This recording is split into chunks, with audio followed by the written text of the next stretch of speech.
और जो संविधान बचाने के लिए हम लोग निकले थे, हम सब लोगों ने मिलकर इंडिया आघाड़ी को वोट किया। और अगर इंडिया आघाड़ी के ही नेता का फर्जंद उसमें मुलव्विस दिख रहा है, नज़र आ रहा है, तो फिर हमने इंसाफ कहाँ मांगना। तो ज़्यादा जिम्मेदारी इंडिया आघाड़ी के जिम्मेदारों की है कि इसके ऊपर मंथन करे, और नहीं तो बीजेपी और MIM, ये बीजेपी की बी टीम है। ये महाराष्ट्र नहीं, देश के मुसलमान भी समझ चुके, जनता भी समझ चुकी। साई चैतन्य पैरामेडिकल कॉलेज लेकर आया है पैरामेडिकल काउंसिल और सरकारी नौकरियों के लिए उपयोगी पाठ्यक्रम। EMLT, radiology technician, health sanitary inspector में एडमिशन जारी है। हमारा पता याद रखें, Sai Chaitanya paramedical college, Ruby City Scan के ऊपर। स्वागत करता हूं और आपका शुक्रिया अदा करता हूं कि आप एक शॉर्ट नोटिस के ऊपर आज हमारी पत्रकार परिषद में, प्रेस कॉन्फ्रेंस के अंदर आपने शिरकत की। 14 तारीख को महाराष्ट्र के डिस्ट्रिक्ट कोल्हापुर डिस्ट्रिक्ट में एक घटना हुई। वहाँ पर रज़ा मस्जिद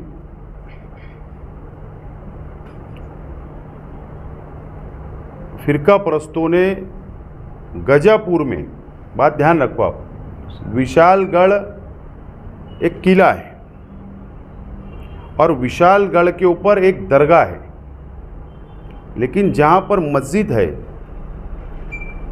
जहाँ मस्जिद को शहीद करने की कोशिश की गई, कई हिस्सा शहीद भी किया गया,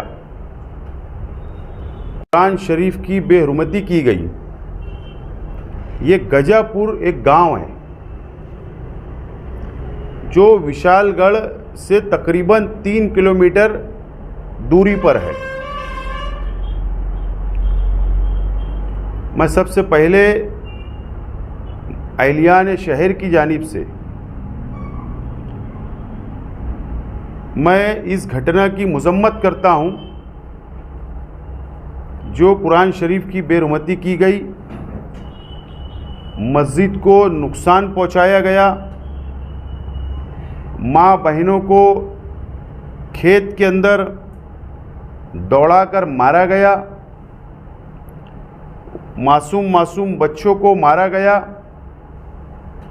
मैं सबसे पहले इस घटना की मजम्मत करता हूं। असल में अगर ये जो घटना हुई है, अगर सही मानों में इसकी तहकीक की जाए, ये सिर्फ एक अचानक एक्सीडेंट नहीं है, एक अचानक घटना नहीं है, ये कई दिनों से साजिश रची जा रही थी। वहाँ पर कुछ जो दरगाह है, वो दरगाह हज़रत सैयद मलिक रिहान रहमतुल्लाह अलैह, इनकी वो दरगाह है और बहुत पुरानी दरगाह है जो विशालगढ़ पर है। और वहाँ पर जिसे हम आम तौर पर दरगाह के ऊपर जाकर ज़ियारत वगैरह की जाती है, वहाँ पर बकरा वगैरह काटा जाता है और आम तौर पर वहाँ के मुसलमान उस दरगाह के ऊपर बस मानते हैं, उनकी अकीदत है, वहाँ पर जाकर कुर्बानी भी किया करते थे। ये मामला मुंबई हाई कोर्ट के अंदर गया और मुंबई हाई कोर्ट के अंदर कुछ तंजीमों ने ऑब्जेक्शन लिया कि यहाँ पर बकरा या कुर्बानी नहीं होना चाहिए, लेकिन मुंबई हाई कोर्ट ने इजाज़त दे दी, ऐसी है उसमें ऑर्डर, इजाज़त दे दी कि यहाँ पर बकरा कटेगा। और उसके बाद हाई कोर्ट के ऑर्डर होने के बावजूद भी वहाँ पर ये वातावरण को गरमाने की कोशिश की गई। जहाँ पर दरगाह विशालगढ़ में, वहाँ पर कई पुराने मकानात भी है, तकरीबन 150 से ज़ायद वहाँ पर प्रॉपर्टी है जो मुसलमानों की है। और 8-10 प्रॉपर्टी यानी प्लॉट वगैरह के ऊपर लिटिगेशन चल रहा है, यानी ये मैटर जो है हाई कोर्ट के अंदर पेंडिंग है। और वहां पर इसको अतिक्रमण का नाम लेकर क्या अतिक्रमण किया गया, बल्कि अगर आप उसकी तारीख देखेंगे, जो मेरे पास मालूमात मैंने वहाँ से कुछ जानकारी ली, हासिल की, और जो मालूमात मेरे पास है, ये बहुत पुरानी प्रॉपर्टी मुसलमानों की है। और वहाँ पर प्रॉपर्टी कुछ लिटिगेशन, कुछ तनाज़ा है, वो हाई कोर्ट के अंदर चल रहा है, वो जैसे कि वैसे परिस्थिति पे है। लेकिन वहाँ का विशालगढ़ जो एक तारीखी जगह है, किला है, वहाँ पर शिवाजी महाराज, छत्रपति शिवाजी महाराज, उनका ऐतिहासिक मुकाम भी है और उनके उस वक्त के कई ऐतिहासिक मुकामात है, लेकिन वहाँ दरगाह भी है। अब उसको बहाना बना करके ये अतिक्रमण किया जा रहा है, दरगाह के ऊपर मस्जिद बनाई जा रही है, अतिक्रमण किया जा रहा है, ऐसा एक तनाज़ा पैदा किया गया।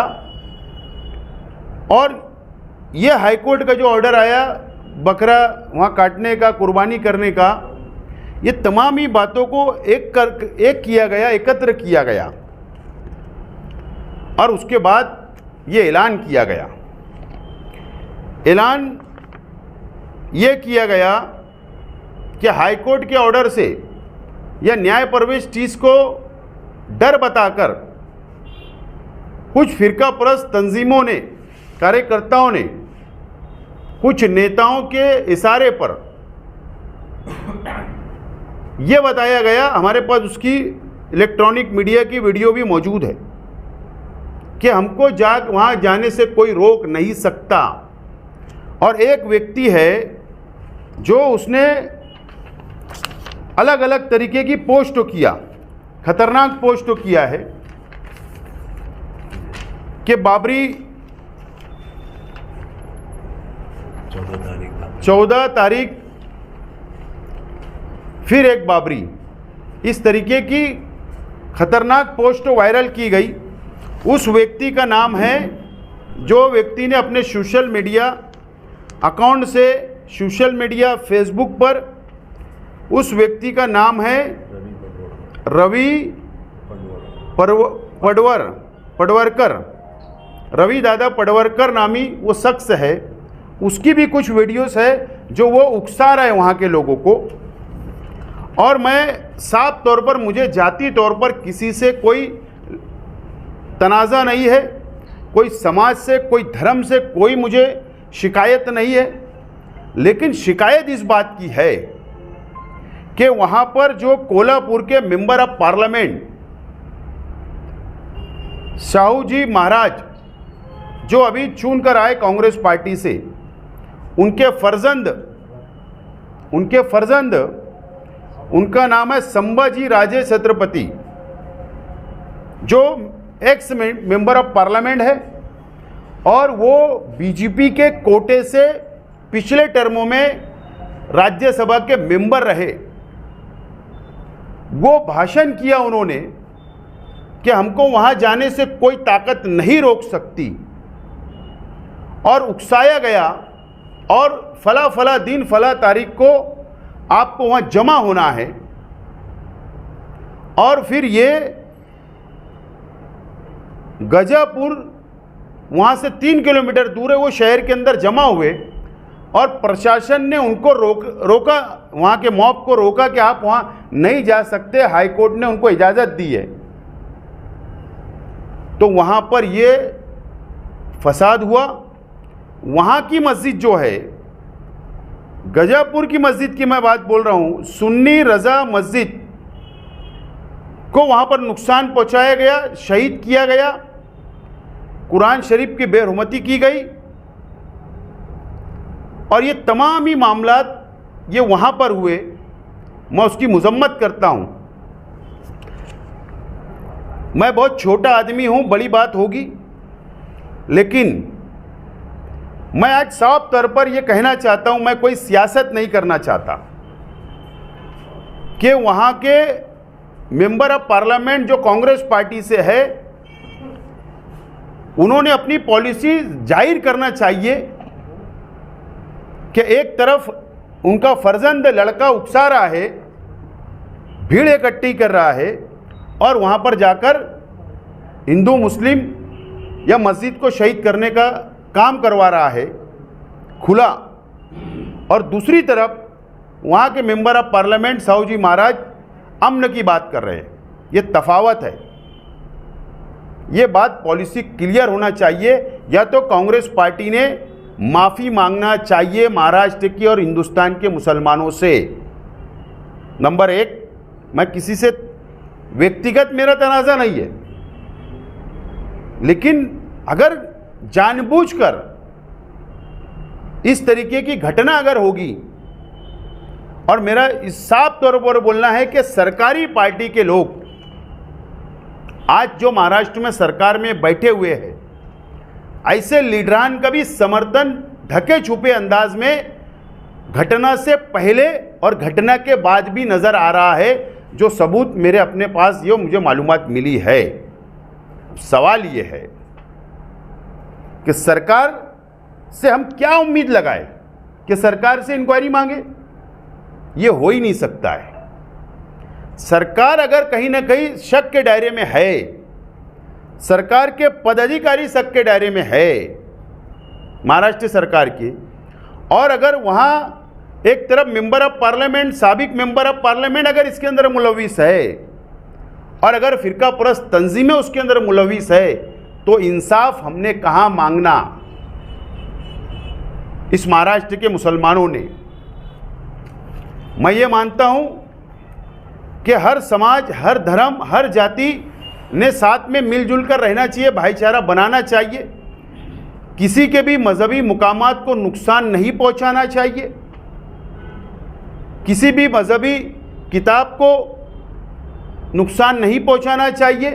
ये इस चीज़ को मैं मानने वाला हूँ, लेकिन बहैसियत एक मुसलमान मैं आज ये आवाज़ उठा रहा हूँ और मुतालबा कर रहा हूँ कि हमको सरकार की इंक्वायरी के ऊपर भरोसा नहीं। हम ये चाहते हैं, ये डिमांड करते हैं, हाई कोर्ट के जज से,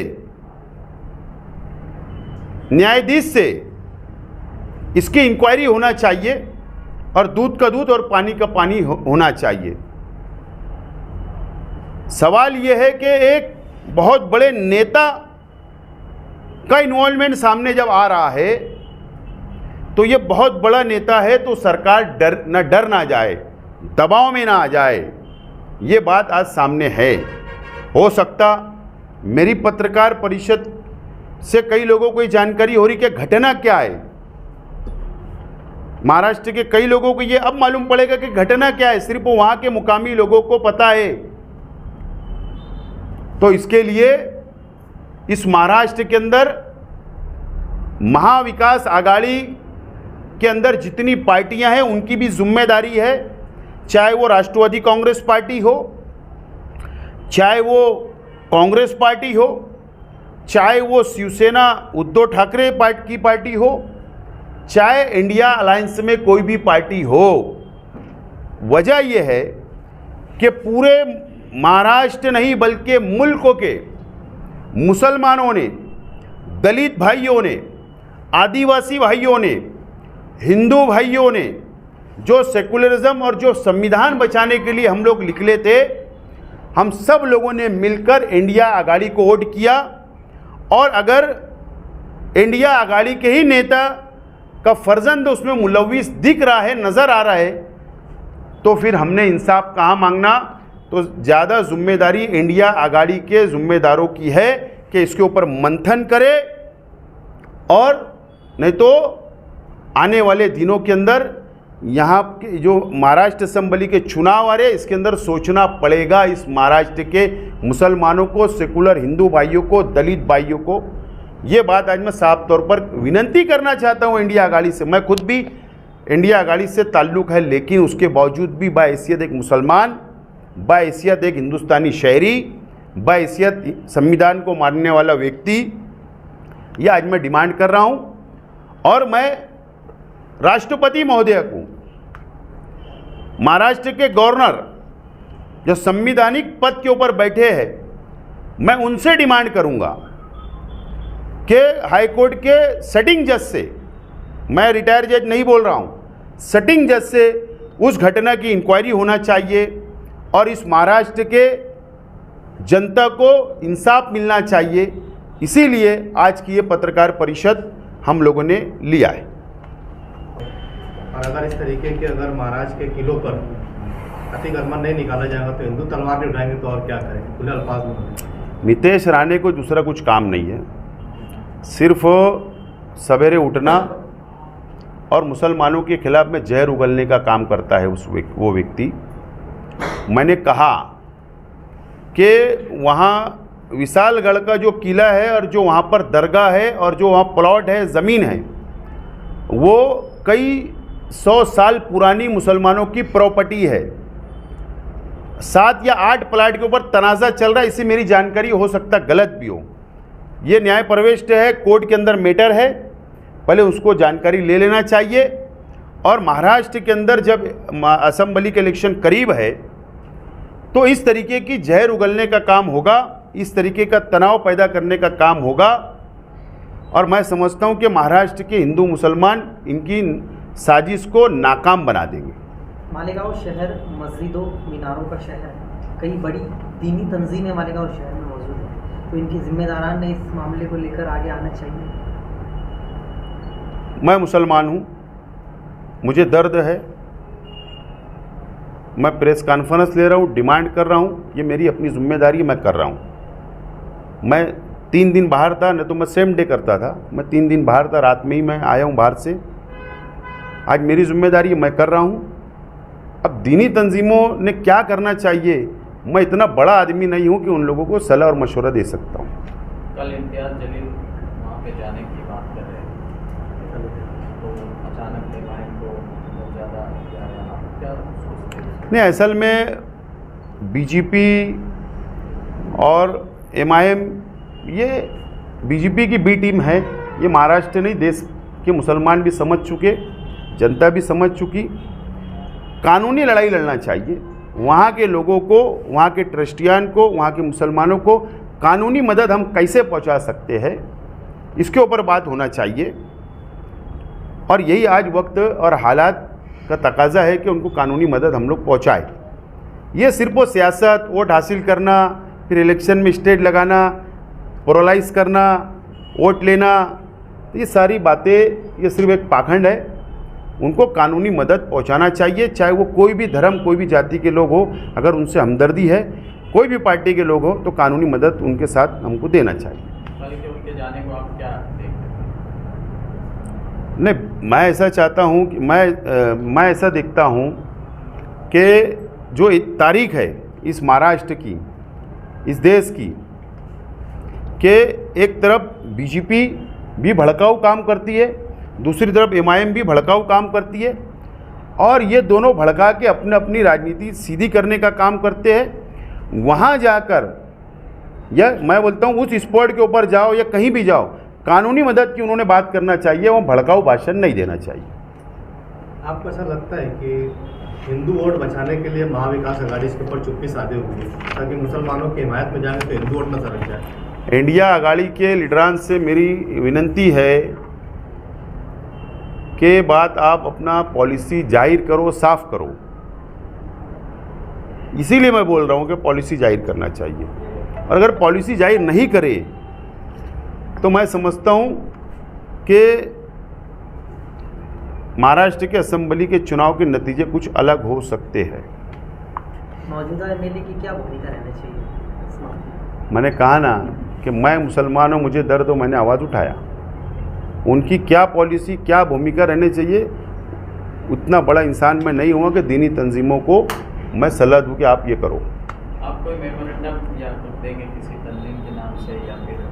मैं डिटेल, मेरे पास जो सबूत है, जो फेसबुक के, और मैंने वहाँ से जानकारी हासिल की, जो हाईकोर्ट का ऑर्डर्स है, ये तमाम ही चीज़ें का मैं एक डिटेल मेमोरेंडम बना के राष्ट्रपति महोदया और राज्यपाल महाराष्ट्र को मैं देने वाला हूँ। वो जो आदमी का नाम आपने लिए, उसके ऊपर अगर आप गुनाह दाखिल करना चाहे तो यहाँ पे हो सकता है? पहले मैं कानूनी सलाह मशवरा कर रहा हूँ, वकीलों से बात करूँगा, क्योंकि वो व्यक्ति जो मैंने नाम लिया वो व्यक्ति मालेगांव आ चुका है।